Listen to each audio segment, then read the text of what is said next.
Nataka nishukuru serikali kwa sababu ya kuwa katika mkutano huu leo, Madam Chief, na kuna officers wa serikali ambao pia wamekuja leo kujumuika nasi na waweze kutuambia jambo. Leo ni mkutano ambaye utachukua muda kidogo kwa sababu kuna mambo kadhaa nilikuwa ninaona ina maana sana. Tuwaalike hao dada zetu waweze kushare na sisi. Kuna jambo ambalo linatusumbua sana ambalo linaitwa mental health. Ukiwa na mtoto ambaye maumbile yake kidogo ni tofauti na wale wengine, hili ni jambo ambalo ni geni sana kwetu, sio? Ni jambo ambalo hujazoea kidogo, na kule society pale tumezaliwa sisi wote. Mimi ni mkaaji wa hapa Thika, nimezaliwa hapa Thika. Kwa hivyo ninaongelea hapa maana yake hapa ninajua. Watu wengi haya masuala ya ulemavu, especially watoto, watu hawajajuana sana naye. Kwa hivyo tunaambiwa mambo mengi sana, si ndio? Wazazi mnajua vile tunaambiwa huko. Mara tulienda njia nyingine, mara tulipitia huko, mara ni laana. Si mnajua vile tunaambiwa? So sisi wote tumebeba akili na tuna hisia zetu. We all have feelings. Na wakati unapoambiwa maneno kama hayo, na wengine sana sana tunakuwa na watu wa karibu sana. Mimi niliambiwa umekambwa mpaka na kanisa. Watu ambao ulikuwa unafikiria ndio ndio watakupatia morali. So na inakuuma inakuuma sana kama hao wenyewe ndio watatoka. Wengine ni familia. They reject our children na wanatuambia maneno ambayo yanachoma moyo sana. Kwa hivyo maana sisi wote ni binadamu na tuna hisia zetu. Wakati unapofika unatembea na mtoto wako, unaona watu wanakuangalia hivi ama wanasema hivi, inakuumiza moyo na inaenda kuaffect akili yako, sio? Maana we all have feelings, sio? Na hiyo inaenda inafika kwa area ambayo inaitwa mental illness. Mental illness. Na ikifika hapo, mzazi hata nikwambie, utahitaji mtu atembee na wewe, mtu ambaye anajua hiyo area ya mental illness. Ndio usiingie kwa kitu ambacho kinaitwa depression. Kwa sababu sisi Mungu ametupatia hata ujasiri, tunatoboa kwa mambo magumu sana na ulemavu. Kwa hiyo community ni si rahisi sana. Si unajua hivyo? It's not very easy. Ndugu yangu hapa amesema naenda kuomba kazi. Chamjaji tayari. Mpati. Of course, ana hisia zake. Kwa hivyo ana feel rejected. Akifeel rejected akienda nyumbani kwa nini wamenikataa? Inaenda hapa, si ndio? Na hiyo inaweza kumuumiza sana. Na leo nikaona ni vizuri tukiendelea kuongea mambo yetu. Leo tutakaa huko kidogo. Hata nafikiria Jennifer ameniambia ni kama tutakuwa na lunch. Kwa hivyo msishtuke. Tutakaa kidogo maana haya masuala lazima tusemezane. Nikaona leo Anita, dada yetu, mtaalamu wa mental health, tumpatie nafasi kidogo aweze kutuzungumzia kuhusu mental health. Ndio tukitoka hapa tuwe tumewekwa shocks. Si ndio? Si ndio? Watoto wetu wakiangalia vibaya tuwe tunacheka badala ya kutuumiza. Si ndio? Alafu Eunice naye akaja nikamwalika kwa sababu hawa ni government officers. Mkutano wetu umebarikiwa sana.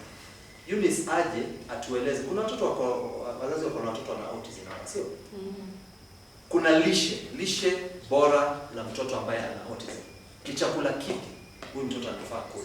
Ni chakula kipi huyu mtoto unafaa kumpa, hata kama ni wasipi, hata kama yani lishe, hata kama ni ndugu zangu kama hawa vile wameumia. Ni chakula kipi ambacho kinaweza kukusaidia katika kulipea bodi yako? So nimewaleta dada zetu waje washiriki na sisi, na ningependa tuwakaribishe kwa makofi tafadhali na tuwasikize. Let's take notes from them. They are loaded na wamekuja kutubariki. Si ndio? Tuwakaribishe. Tutaanza na Anita, atatufundisha mambo ya mental health, alafu atamkaribisha Eunice aje kutuongelesha about lishe. Kwa majina naitwa Anita James. Mimi ni daktari wa shida za kiakili and clinician psychiatrist in Mavoko sub-county. Niko peke yangu Mavoko. Si mnaona tuko wengi? Na kazi nyingi. Yes, but nafurahia kuja hapa. It was a short notice from Martin. No. But venye Martin alijieleza, nikasema I have to come. Nikasema tu lazima nikuje, na nimefurahia sana nimekuja, nimeona watu wangu hapa wengine wenye naonanga kwa clinic. So I'm very happy to be here and I'm honored. Thank you. Yeah, despite the short notice. It is well. Sawa. So Next time tutapatia. Ningependa tuongelee juu ya mental illness. Kila mtu hapa amekuja kuna shida tofauti, si ndio? Lakini kando na sisi kuwa na shida tofauti. Kuna mtu kweli anaweza kaa akasema ako mentally health. Hata yule mwenye hana mtoto mlemavu. Kuna mtu kweli, juzi nilikuwa kwa kikao chengine on Saturday and I asked who is mentally healthy? Sijui kama kulikuwa na watoto walemavu. It was a community, an estate. Wakasema waongeleshe watoto na wazazi. So they invited me. Hakuna mtu aliyerusha mkono. But I want us to know, kabla tuanze, that it is okay not to be okay. Mnaelewa hiyo statement? It is okay not to be okay.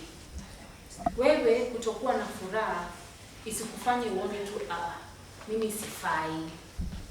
Wewe ukikuwa na changamoto, uko na mtoto mlemavu, usikuwa unajiona wewe ufai kwa community.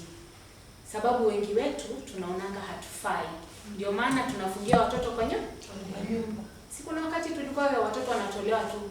There's a time in the news watoto walikuwa wanaonyesha people wenye wamefungia watoto. Mtoto hata hajatoka, hajaona jua miaka kadhaa. But if we know that it is okay not to be okay, utafungia huyo mtoto ndani ya nyumba. So hizi conditions zote tuko nazo hapa. Mama amesema mtoto ako na schizophrenia, mwingine anasema mtoto hawezi soma, mwingine anasema mtoto ako na upungufu wa kiakili. Shida za kiakili ni mingi sana. Sawa? Hizi zenye tuko nazo ni mojawapo.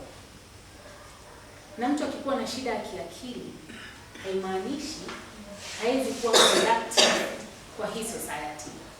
Sindio? It doesn't mean that you cannot do anything. You don't have to build ghorofa tuseme wewe ndio mtu. Sindio? Hata ukikuja akufagilia kwa compound, sio kitu. Yes, so there's no one who can say haiwezi kuwa productive kwa ile society ama ile mahali anaishi. So mental health ni nini? Tunasemanga mental health. What is mental health? Mental health, kulingana na shirika la afya la ulimwengu, inasemanga mental health is the ability to realize it is the power to you to know your own abilities. You have to be able to realize your abilities. What can you do? Mimi kama Anita, naweza fanya nini? Na once nimejua kenye mimi naweza fanya. Sababu hata huyo mtoto mwenye ako mentally challenged ama physically challenged kama Mr. hapa hao wawili, then they are physically challenged. Sindio? Anafaa ajue what are these abilities that I'm able to do. Once you know your abilities, what can I do as Anita? Mimi kama Sarah naweza fanya nini? Then unajiuliza, are you able to cope with these stresses of life? Sababu hakuna mtu anaweza sema ana stress kwa hii dunia, si ndio? Ukikuwa sawa, mafuta inapanda, kesho huwezi afanya mafuta, si ndio? Mafuta ikiteremka, sukari imepanda. Sukari isipopanda, kichwa inauma. So, hakuna siku utasema ati I am stress free. Kama sio hivyo, school fees mtoto anafukuzwa, si ndio? Ukipata school fees, kitu kingine inakuja, brother amekuja kwa nyumba anakosana na bibi. Si ndio? Yaani kitu inakuja hivi inakuja. So, are you able to cope with these stresses of life? Sababu haziishi. It is this, when you are getting out of this, something else is coming. So, how are you able to cope with these stresses of life?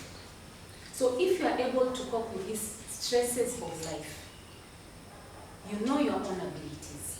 You are able to cope with these stresses of life. You are able to work productively in your community. And you are able to maintain relationships with others. Then we say you are mentally healthy. Sawa sawa? So hizi relationships ni gani? Relationships ni how are you able to stay with the neighbor? Kwa ukifika mahali ukiateka lazima kufukuze. Kwa nini? Kwa nini kila kila plot ukienda caretaker anasema watu wana complain.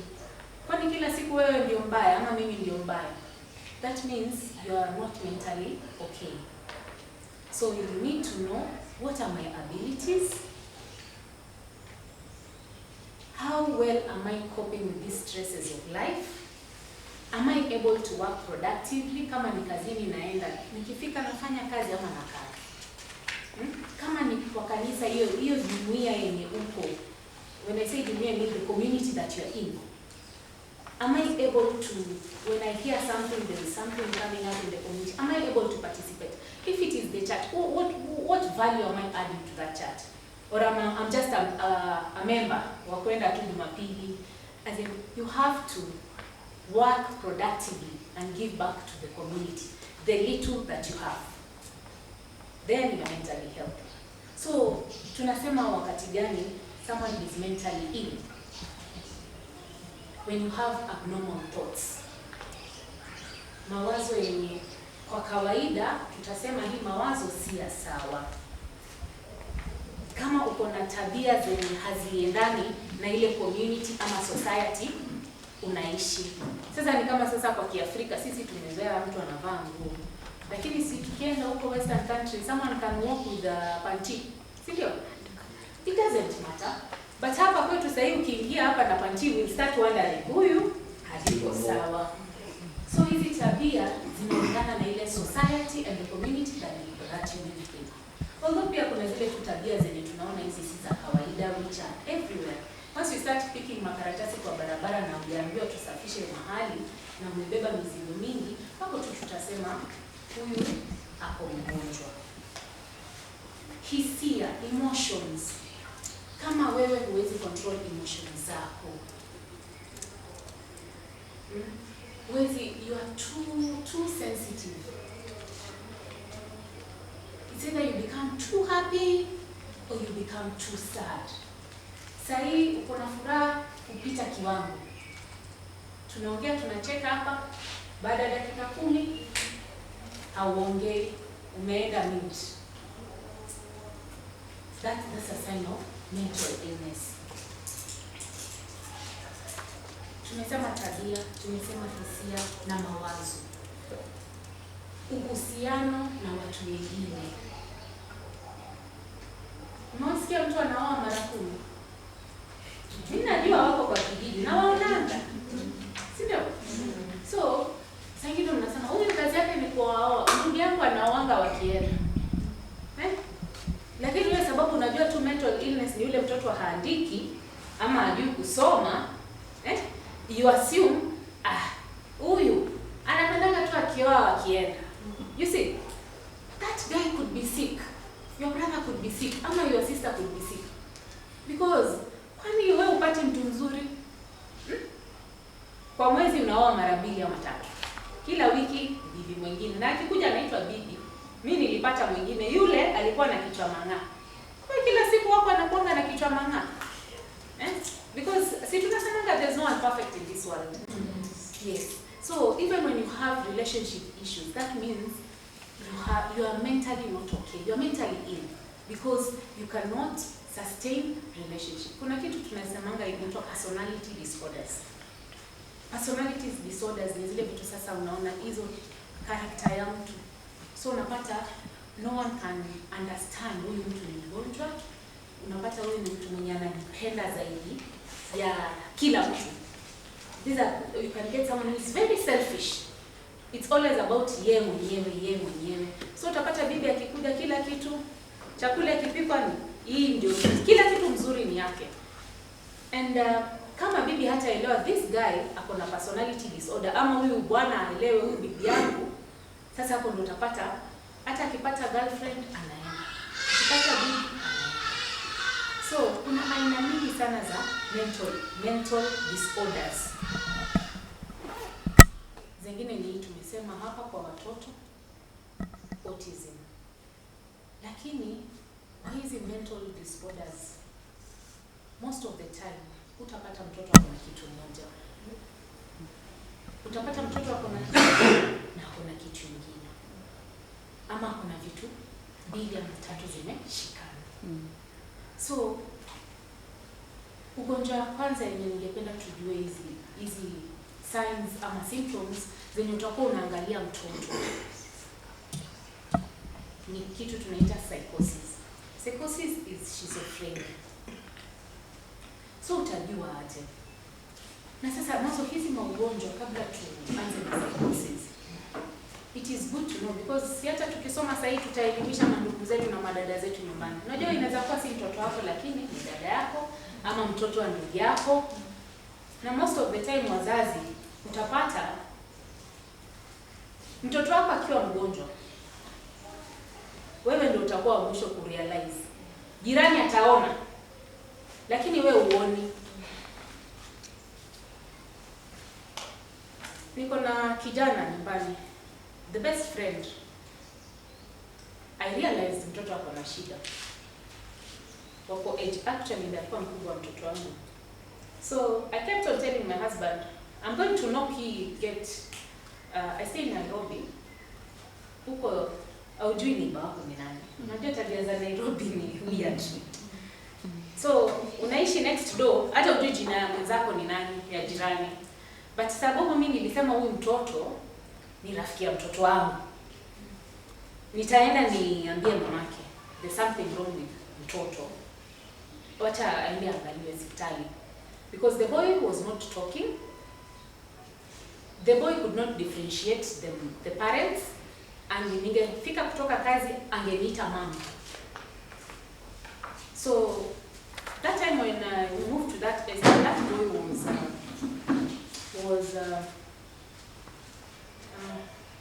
around 1 year. Yes, 1 year.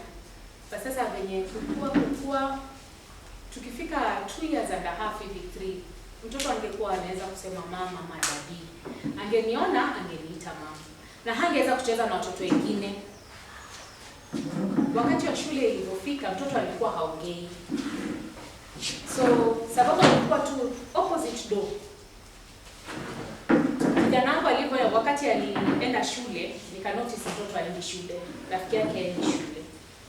So sababu watu hawataki kugongea mzako kumuuliza, and I know even my husband was hesitant. Nilimwambia nitaenda, akaniambia wewe huku watu hawagongeangi milango za wenyewe. Nikamwambia wacha aniende anifukuze, lakini nimemwambia. So siku moja nitoka tu kazi na nikaenda jioni. Nikanock gate yake. Msichana kazi akatoka, mambo tu ya taona Nairobi, hata hataki kufungua gate sana. Unataka aje? Nikamwambia nataka mama. Akaniambia hajafika. Nikamwambia akikuja, mwambie akuje kwangu anigongee. So mama kukuja, nilipoingia kwa nyumba, nikamwona na window akipark gari. Hata siku ngoja akuje nikaenda. Katoka nje. So nikamsalimia, nikamwambia mimi ndio naitwanga mama so and so. Na mtoto, I know your son. Nikamwambia yes, your son is a very good friend of my son. Mimi nikamwambia tu nimenotice kitu kwa mtoto. Sijui kama wewe umenotice kitu na kijana. Kitu gani? Unajua mtu mzazi anaanza kuwa defensive, eh? So nikamwambia nimenotice kijana haongei, wacha niite John. Nikamwambia nimeona John haongei. Na unajua John wanatoshana na kijana wangu. Actually yeye ni mkubwa wa kijana wangu na mwezi mmoja. Nimejaribu kwenda angaliwe. Nikamwambia unajua anaweza kuwa autistic. Anaweza kuwa na shida na ni mzuri saa nyingine hizi vitu ukijua mapema hata the progression inakuwa better.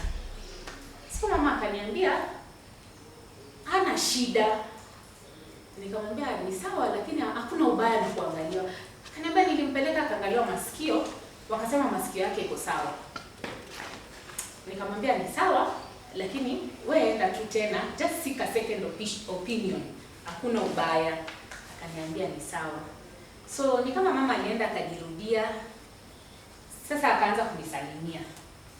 Ndio akaniuliza, baadaye akaniambia, niliona ulipeleka kijana wako shule. Sasa nataka wakuwa akicheza akiwa akikuja akishinda na kijana wako. Nikamwambia hata nilikuwa nimeambia msichana wako kazi wakuwa akikuja wacheze pamoja kwa nyumba. Ndio asifungiwe kwa sababu alikuwa anafungiwa kila siku. Ungemwona akitoka nje. sababu haongei. So hiyo kukuja wanashinda na kijana wangu. Kuna mtu alikuwa anasema discrimination. So sababu kijana wangu pia ni mtoto wa kipekee. So currently John graduated with my son the other day. And he's doing very well. Probably we might not be where we want, but out of 10, I give him 8. I give him 8. Actually, we're on the same level. Na bado wako na hiyo aggressiveness. Utaona vitu zingine, he starts clinging to things.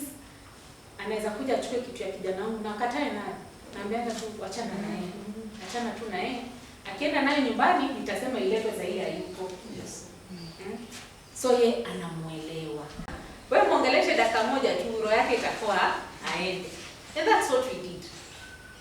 Alikuwa tu na hiyo delusion kuwa yeye ananiambia anapenda huyu mtu sana, amekuwa akimpenda. And it's the first time amemuona. So you have this hizo sasa hizo fixed beliefs. So when you have this tunasema you are schizophrenic. Vitu zingine sasa ni bizarre behavior. Unachukua shati ama unavaa shati 10. Jua imewaka, unavaa shati 10. Ama unaanza kuvaa vitu dangerous. Unachukua maybe hizi bottle tops, unatengeneza bumble, unavaa, it is hurting you, but you're still putting on them. So these are what we call bizarre behavior. Tabia zenye ukitengeneza mzuri uvae ni sawa, but ikikuumiza tutasema now there's a problem. Kitu kingine ni thought process yake. Unamwongelesha kitu kama hivi, unamuuliza sasa kwenda The River ni wapi? Kutoka Nairobi. Unajua barabara ni straight, lakini ataanza kuambia ingia hapo, pita Mulei, fanya hivi, pita huku chini. Anazunguka anakuja kukuambia jibu. Wengine wazunguke na wasikupe ile kitu umeuliza. So unapata hiyo thought process yake, hiyo venye ana process vitu haiko in order. So hizo ndio major symptoms ama signs zenye tunasemanga mtu akikuja nazo na muuliza sasa ni kwa muda wa siku ngapi? Tunasemanga sasa huyu ako na schizophrenia. Ama ako na ugonjwa siku hizi zinavunjwa kidogo, unapata but zote ni hiyo psychosis, ako na psychosis. So kitu kingine sasa mwanzo kwa watoto wetu yenye ina affect. Unapata watoto wa autistic, sababu si tunajua venye watoto autistic wanafanya. So sasa wengi wao they get depressed. But depression is not even an issue of even now with autistic children or the sick children with CP. Currently tunasemanga the last statistics ilikuwa nasema out of every 4 people wenye wanakuja hapo hospitali, one of them ako na mental illness. When wenye wamekuja wanne, kila wanne ukihesabu, hata sasa hivi tukianza hapa 1 2 3 4 kuna mmoja wetu ako na mashida, lakini anasema iko hapo. So people are depressed. Sisi hizi tunasikia kwa news kila siku someone ameua bibi, ameua wana na watoto, ameua. Si tunakuwa tu tukisikia hivyo. I think the last one tulisikia kwa news ni ya yule madam wa auditor wa Kenya Railway. Uliona kwa news? By the way, that is a sister of a colleague in The River. Yes. So these things are real. And I asked my colleague, muuliza, nini mbaya kwa sababu to text akasema, by the way, that's my sister-in-law. Kwanza ni akaniambia hata sisi tulishangaa. Venye bwanake alimkatakata. Tulikuwa kwa meeting on Saturday, alikatokata on Tuesday. Tulikuwa kwa family meeting on Saturday and she was the organizer of that meeting. That lady mwenye alikatokata. Na walikuja na bwanake wakicheka. Wakikuwa na mapenzi mingi. Sasa hata kila mtu alikuwa anashangaa. Ananiambia hata sisi tulishangaa, walitoka vizuri wakaenda ushago hata huyo sasa huko kwa in-laws wakakula sapa na the whole family. wakaenda kulala. Whatever happened hiyo usiku hakuna mtu anajua. Because anasema sasa mama ya huyo kijana walishangaa mbona hawaamki kwenda kuno, hakuna mtu kuingia. What she told me is alikuwa amekatwa, sikuuliwa, kukatwa. Nikamuuliza unasema aje? Ndio Anita. Si ile kustabu. That girl chop hivi. Na akamfinika duvet. So hii kitu si kitu ilianza hivyo. Sababu most of us, si kila mtu akitoka hapa, hata ukitoka hapo ukiamka asubuhi, the first thing ukiona jirani yako si habari ya asubuhi. Si inaishanga hapo. Na huyo mtu labda hakulala. Alikesha akiangalia juu. Because hatuna ile we don't have that urge ya kuuliza mtu uko aje, sababu utaniuliza habari ya asubuhi nzuri. And I'm not even smiling, but you will not notice that because we are not keen. Kila mtu siku hizi Kenya amebeba zake, anakuambia mimi sitaki za mwenzangu, zangu zinanishika. Hata mimi nasemanga hiyo statement, zangu zinanishinda. But it is not right. It is not right. Because kesho, hiyo ni ile kesho nitaambiwa huyu mama yuko. I'm like, ai, si nilikuwa nimekaa naye hapa jana. But sikumuona akitaka kulia ama nikiona sikumwangalia. Mimi ilikuwa ni ya kupita ya upepo. Meshindaje? Nzuri. People are depressed. People are depressed. So utajua aje mtu ako depressed? Because hata watoto wetu wako depressed, especially because of this discrimination and stigma that they are undergoing. Most of them are depressed. And you know, if the baby is depressed, hata wewe pia unaanza kuwa depressed. Si ni ukweli? Sababu unashaka sasa huyu. Mimi nimekaa hivi naye. Sasa Sara aseme sasa hizi 46 years nimeng'ang'ana. Nimeng'ang'ana haki. Sasa nimempea chakula, Nancy atarusha chakula chini. Hii chakula hata sikuwa na pesa ni kutafuta. Hii dawa nimenunua, nimepea huyu Anita, hataki kukunywa hii dawa. Na venye nimeng'ang'ana kununua. So you also become depressed. How will you know that a person is depressed? Wakati unaona mtu hana furaha, most of the time. Kawaida saa ingine kuna wakati tu normal, you just feel down. Na saa ingine hakuna reason, si ni kweli? Kuna wakati tu unasikianga tu leo mimi siko mwenyewe. Na saa ingine hauna sababu, but you just feel you're not yourself. But if this not being yourself is there most of the time, almost every day, then there's a problem. It is there most of the time, almost every day. Mtu anakuambia tu mimi sijisikii. Then there's a problem. Kama mtu mwenyewe anakuambia hajisikii, ama wewe unaona tu huyu ni mtu mwenye kila siku jioni nikifika anamwambia si twende choir practice, naenda. All of a sudden unampitia leo mimi siendi.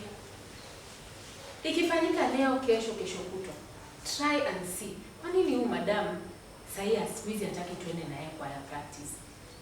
What is happening? Try and ask. Hiyo siku hata usiende, baki hapo, mpige story. Ujaribu kuona what is happening. Kila siku hii miaka yote tumekuwa tunaendanga kila siku jioni. Why all of a sudden naenda?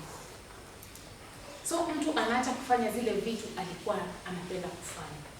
Kama ni mtoto alikuwa anapenda hata kama toy fulani anashika kila siku hiyo toy anachezea, all of a sudden not interested. Ukimwambia anambia staki.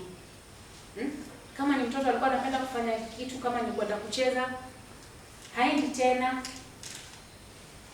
Kama ni mtoto alikuwa anapenda kukula akiona chakula roho inatetemeka, si watoto, kuna watoto kama hao. All of a sudden chakula imepikwa, I'm full, nimeshiba. Try and see what is happening in this child ama this sister or a brother. So tumesema kitu ya kwanza, mtu anakuwa hana furaha ama ako na huzuni. Na hiyo huzuni ni wewe unaweza iona ama yeye akwambie. Ya pili, mtu anaacha kufanya zile vitu alikuwa anapenda. Kama ni mtu, kuna mama tu anapendanga foleni. Machade, inaitwa chade. Kila weekend kuna chade. Kama si matanga ni harusi. Kama si harusi sijui inaitwa nini? Ngone mwaitu. Kama si ngone mwaitu inaitwa hizo marurasho. All of a sudden, na huyo mama ni yule paka nguo ashone. Sasa haendi. Kwa nini? Kwa nini siku hizi haendi? So mtu akiacha kufanya zile vitu alikuwa anapenda kufanya, you need to ask why. Sit that person down and try to get more information. Kitu kingine ni mtu sasa kuanza kulala. Unajua, tunasemanga sleep is very important. But we say normally you should sleep at least 6 to 8 hours in every 24 hours for you to be active in the next 24 hours.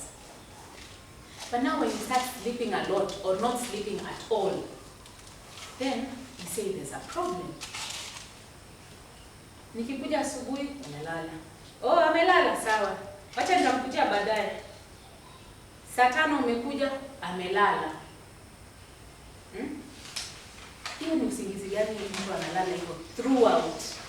Na si mgonjwa, lakini amelala. Amekaa tu bedroom kwa kitanda amelala. Ama mtu anakuambia halali. Kuna watu, kuna ugonjwa unaitwa bipolar. Kuna mtu ambaye sikia kitu inaitwa bipolar. Ni nani kwa serikali yako na bipolar mnamjua? There's one influential person. Bipolar is a mental disorder. Yes, Shebesh. Na si tunaona Shebesh ni mkubwa kwa serikali. So ni nini watu wa mental illness hawezi fanya?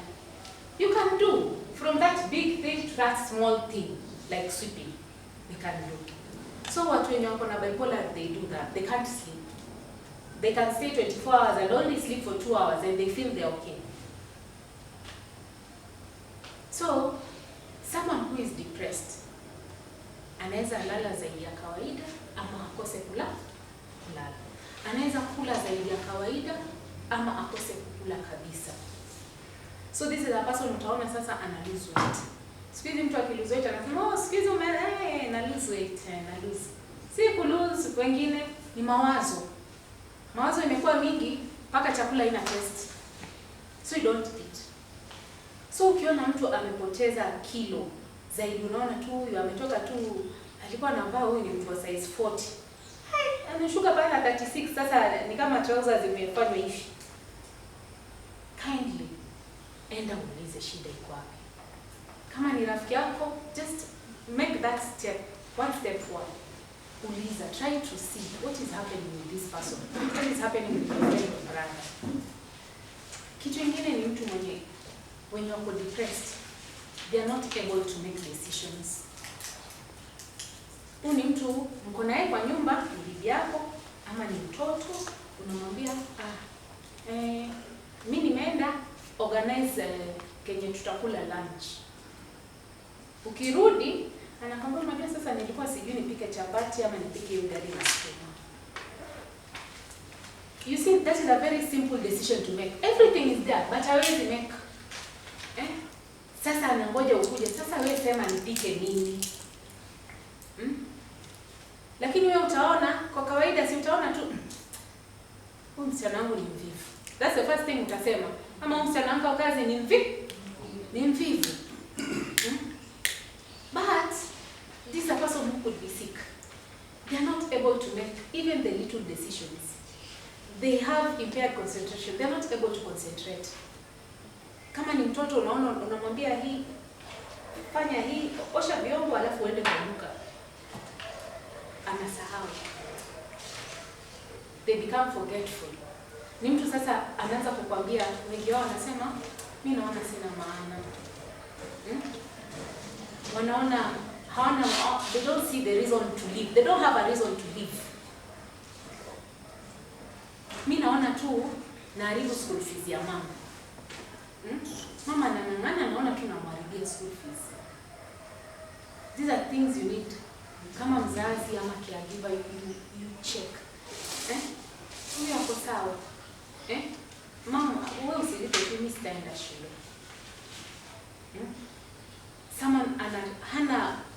reason ya kuishi. Ana feel maisha yake ni bure, as in the world can move without him or her. Ya mwisho ni kuwa mtu akuwe na suicidal thoughts, mawazo ya kujitoa uhai. Na hii mawazo si lazima andike, inaweza kuwa in pen, in written, inaweza tu kuwa kukwambia tu mimi nasikia dunia imefika mwisho. That is a sign of a suicidal person. Hiyo tu kukwambia ati mimi maisha imefika mwisho, sioni nikiendelea, that is a sign of suicide. Ama an attempt. Mtu mwenye amejaribu, unakuja unapata rata, mtu anataka tu kukaa na kisu wako. These are signs of suicide. So it is good to observe our children, because venye nimesema watu wengi wenye mental illnesses ama disorders wanakuanga na hiyo overlap. Unapata mtoto wangu ni autistic, but with time ana develop depression. Mtoto wangu ni schizophrenic, but with time unaona anaanza kupata signs za depression. So it is good to observe hizi vitu tunafanya nini. Wengine ni wasiwasi. Most children with mental illness, they have anxiety, a lot of anxiety. Kila mtu anakuanga na wasiwasi. But kuna ile wasiwasi ya kawaida. Yenye nitaona cockroach hapa and I'm like, I don't like insects. That's okay. But now when I start screaming there's a cockroach here, napiga nduru, watu wanakuja, and I'm an adult, si hapo utaanza kushangaa hii ni wasiwasi gani sasa. Yes. So there's that normal anxiety, which is okay and everyone can have. But we have now that pathological ama hiyo anxiety ya ugonjwa. Yenye ile wasiwasi unaportray hailinganishwi na ile kitu umepewa ya kukuletea hiyo fear. So unafaa uangalie mtoto. Unapata labda anaanza kusweat mkono, ama akiona kitu fulani anaanza kupata tremors, ana shake. Ama akiona mtu fulani haezi kaa hapo kwa nyumba, anaanza kukua irritable. Wengine watakuwa irritable alie. Once you remove him or her from that environment, anatulia. So we need to check our children. Are they having anxiety?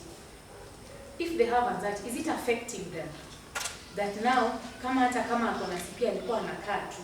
Mtu wa CP wengi wao wanakaa tu. Lakini unaona kitu ikikuja anaanza anakuwa irritable. But unaangalia hii kuna kitu inamtatanisha. So you try and see, can we remove these things which are bringing anxiety to him or her?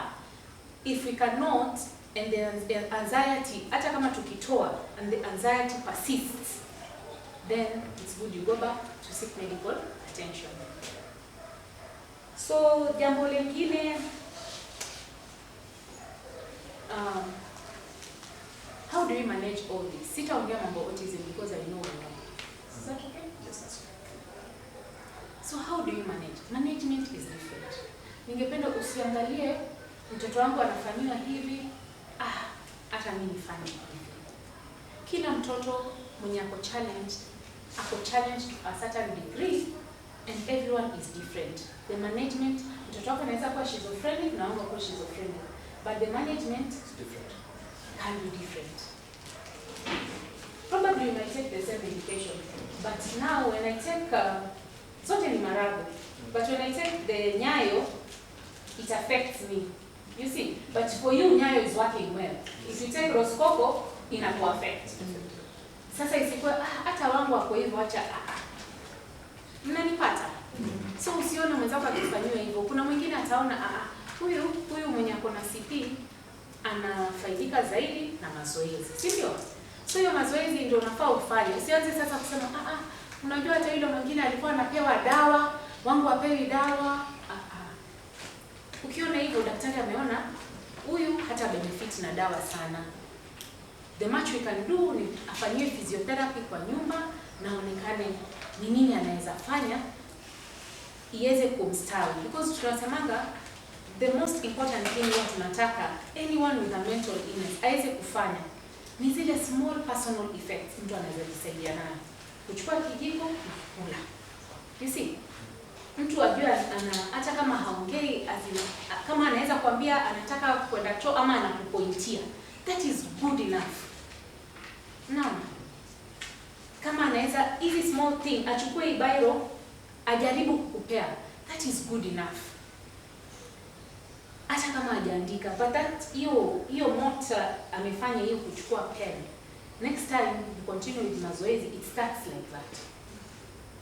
Ndio maana tunasema hata wewe wenye wako na CP, si mnaambiwa mnaenda mazoezi kwa physio. Even when you're in the house, try to do it yourself. Because I know vitu vingi za serikali utaambiwa kuja kila siku, si ndio? Ukipewa leo unaweza ambiwa kuja next week, once a week. But within that week, you need to be doing things yourself. You need to try and work things out.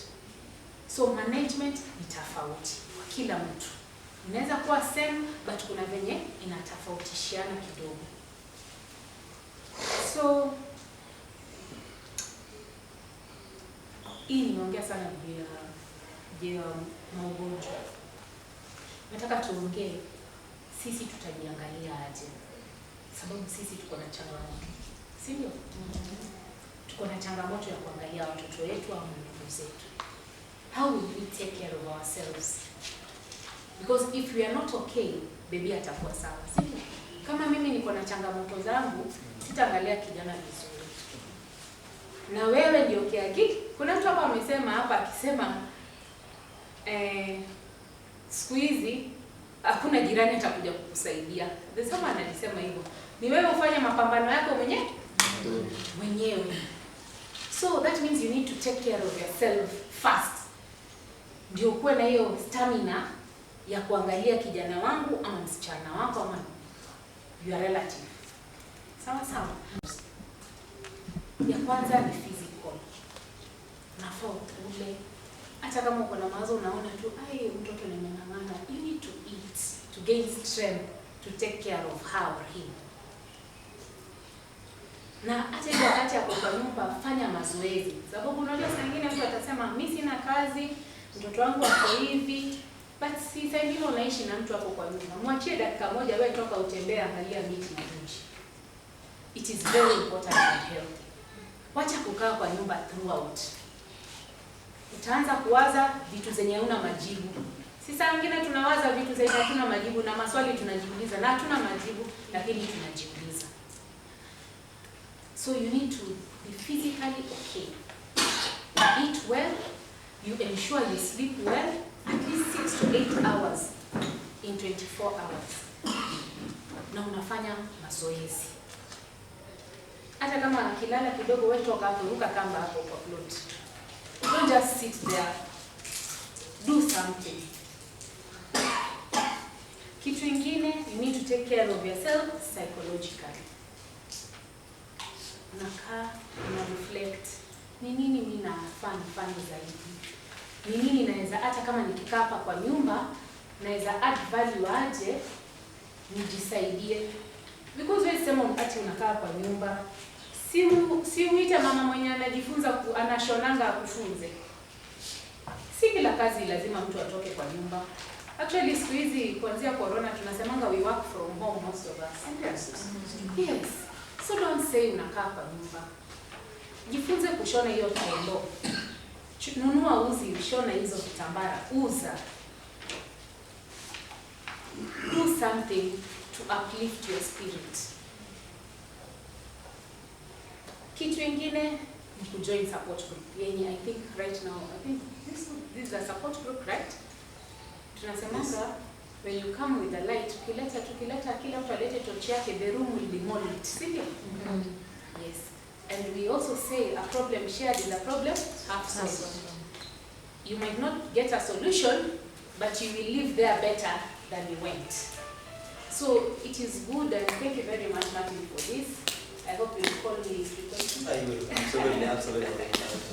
So it is very nice. It is very nice. You come, unaona mwenzako venye anafanya, you try and say, kama yeye anafanyia mtoto hii mazoezi, wacha pia mimi nijaribu. You see, you learn from the other person. And then you see, kumbe hii nilikuwa nafanya hivi na yeye anafanya hivi na imework, wacha niendelee kufanya hivi. Mtoto wangu alikuwa nimeacha kumpea sukari, reduce hyperactivity. Unasema, wacha pia mimi nijaribu. Na hii maneno nasema si ya dawa, usiende kuchukua dawa mwenzako. Lakini kuna hizi vitu tu you do them physically. Unaona huyu alipeana sukari, ameacha kupea mtoto sukari na amerelax. Wacha nijaribu pia mimi kutoa sukari kwa Peter nione kama atakuwa sawa. This is where we learn from each other and we empower each other and we encourage each other. So hata wenye hawako mnajua wenzenu mko, you encourage them, you just come. Kuja uone mwenzako venye, usikie wenzako. Ndio uone pia mimi siko peke yangu. I have others whom I can hold hands with and we achieve something. And it is only through this when you are together. That's the only time the government now will see the need. But if you fight alone, you can never win that battle.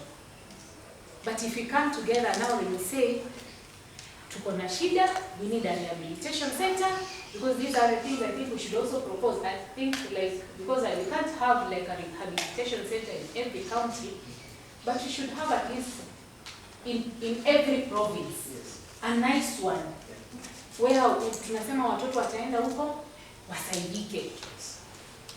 Because school fees is not easy. And I don't know why we say free primary school education and we don't have free for us. I think that's one thing we need to lobby for. Sindio? Because tunaambiwa mtoto siku hizi atasoma mpaka na wengine wanasema sasa hata university itakuwa free. But why are they forgetting us? Because to a point, I think we need that free thing more than them. Sindio? Quote and quote. We need that free thing more than them. So these are the things that we need to come together, support each other, then ndio tukipiga nduru isikike. Sababu nikipiga peke yangu haitafika mahali. Yes. So another thing we need to take care of ourselves is spiritual. In mental health, we say management of mental health. Tunasemanga ni bio-psychosocial spiritual model. Kitambo tulikuwa tunasema ni bio-psychosocial. Bio ni biological. Biology. Tunakupea matembe enda kunywe. Psycho ni ile tunaongea, unasikia vizuri, unasema nini, tunaona acha tuone, tujaribu njia gani, ikishindikana wewe unaona aje tupitie hiyo kuongea, talk therapy, counseling. Social tunaona sasa hii shida imeletwa na nini na kazi. Wewe unaona tutafanya aje? Sasa hivi kwa kikundi tunaona tutasaidiana aje wenye wako kwa nyumba na hao watoto wanawafanya wakae kwa nyumba, sababu wafanyakazi unajua wakangi. Si ni kweli? Ukiandika mfanyakazi atake pesa mingi ama akae siku mbili aone kazi ni nini? Aende. So tunaona sasa hii tutafanya aje social management. Tufanye aje ndio tukue tunapata kitu kidogo ya kutu sustain. But we decided to improve the spiritual part. Why? Because most of us tunasema tumefaa. Si kweli? Kitu cha kwanza mtoto akikuwa hivyo brother atasema hawa si uliwaonanga walinunua gari, ile gari kutoka wapi? Ile gari kutoka wapi? Waliuza mtoto. Wanunue gari. Si unajua yule hata babu yake si ulisikianga alikuwa na kitu. Ni hizo vitu zinawafuata. Lazima the Africanicity in us ndio inatusumbua zaidi. Sisi kitu ya kwanza tutasema nimefaa. Si kawaida. Umeenda umeteguka mguu huyo sasa amekatika mkono, mbona nilikuwa napita na yeye hakukatika. Na hiyo mashini iliharibika tu tukiwa na wewe ikavunjika ilikuja tu kwa so you start saying si kawaida. So we included that spiritual aspect because we believe that there's a higher power more than us. There are things that as human beings tunaweza fanya na kuna mali inafikanga hatuwezi, and that is where we need the higher power. So the higher power, we say whichever thing that you believe in. Kama wewe unaona hii higher power ni hii mti pale, enda uombe. Kunywa dawa, enda counseling, enda hiyo mazoezi, kama ni mazoezi unaenda ya mtoto. Jaribu kufanya vile utajikimu kimaisha na hiyo changamoto yako ya mtoto, na pia enda kanisa uombe. Sawa sawa. Because there's that higher being that can do things that we cannot. And that higher being has been brought in so that tuache kusema tumefanya. Sababu hata ukisema sasa mimi sitaki, ulikuwa unataka sasa dadako ndo apatie changamoto. We are all equal before God. Sawa. So let us learn how to communicate to God. The spiritual part of you taking care of yourself. Communicate to your God. Whichever God that you believe in, communicate to him or her. Sawa. Kitu ingine ya spiritual is forgiveness. We say forgiveness is part of self-care. Most of us tunabebanga vitu mingi. Mtu alikukosea 10 years. Unajua alikuwa yeye ndo alidianga babangu shamba. Hata hukuwa umebeba. Sasa inakufanya mpaka you don't talk to watoto wake. And you were not there when your father and the brothers were born, but because you were told aliiba shamba ya baba, ndio maana tuona kashamba kadogo inabidi tununue. So part of spiritual care, apart from you talking to God, it is forgiving. We say forgiveness is for your own self. Forgiveness is for ni yako mwenyewe. Hata kama nimekukosea, si mimi naendelea na maisha yangu. Na wewe unatembea tu ukisema yule Anita. Mimi najenga ghorofa zangu, wewe ukiendelea kusema huyu Anita. You're not doing anything. Usonge na maisha yako ukisema yule alinifanyanga. Forgiveness is for your own self. And forgiveness ni yako mwenye umekosewa na mwenye umekosa. So let us learn how to forgive, because it's part of taking care of ourselves, and it's not others. We are taking care of our own selves. Kitu ingine ni emotional. Tunajiangalia aje kihisia. Tunasema if you want to cry, unajua kuna mahali unafika tu unaona tu hapa, alafu unasema wanaume hawaliani. Sivyo ndo tunaambiwa Hapana, it is okay not to be okay. It is okay to cry. Toka hapo, naona mtoto penye amenifikisha. Hapana. Wewe toka enda kwa ile choo yako. Enda kwa choo, lia. Just cry, you'll feel better. Kama ni kitu ya kucheka, furahi na wenzako. Celebrate, make merry. Usijikazie hisia. Hiyo machozi ikitoka, enda siwezi lia mbele ya watoto. Yes, it's good. Usikilia sasa huyu mtoto ataona aje, ni kama sasa utamfanya hata akuwe depressed zaidi. Go to your room. Enda kwa kitanda, ingia kwa blanketi. Sema nasikia kulala kidogo. Enda huko ulie, urudi. You will feel better. So it is okay not to be okay. So kitu ingine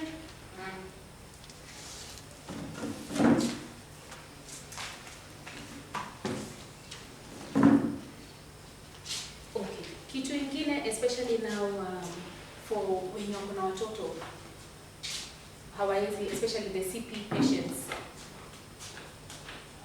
you need to try and how do we take care of our children? Kama ni pamoja, si now you try and turn the children.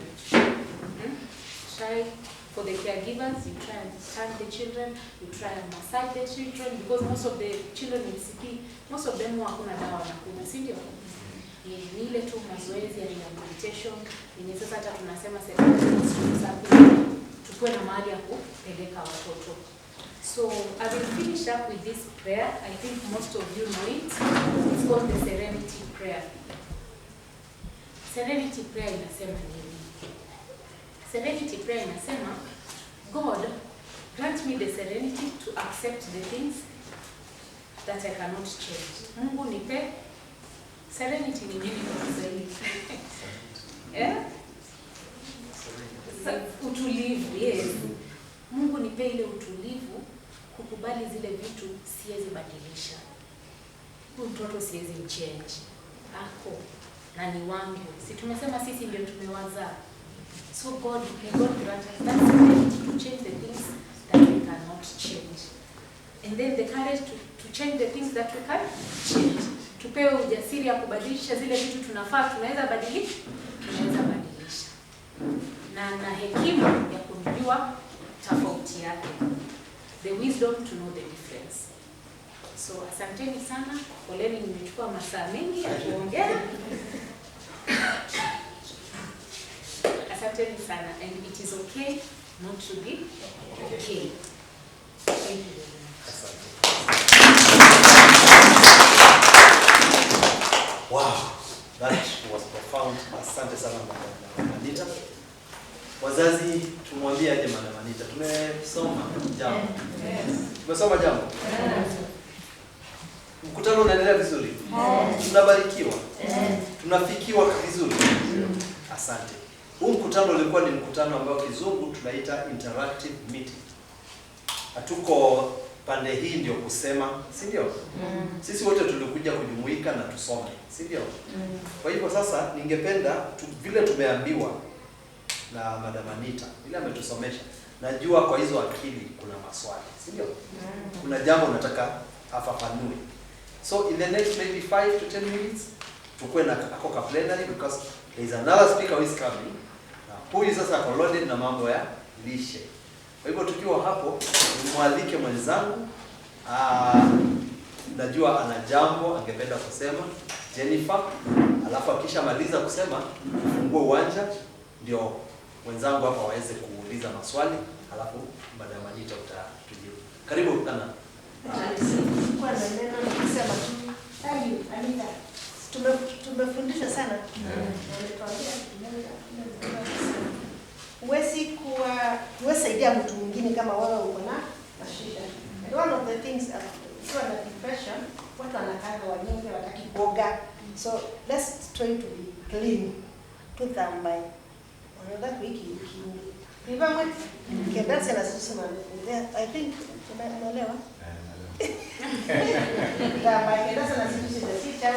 Na tuithanga ona social event atuthanga tusiathini ndio mtonozi tukiendelea ulie nini kuna shida tutoke nje si ndio Anita tutoke nje tukae tusikie watu na tusiwe na kitu ya kusema assume mind and just you mame nataka na I don't fit we will fit everywhere tuibamwe nilikuwa nataka kuongeza alafu niseme tutakuwa na hiyo mzungumzaji mwingine. I think yes is very short. Lakini nilikuwa nataka tusimame kidogo. Tuwe comfortable tusimame kidogo.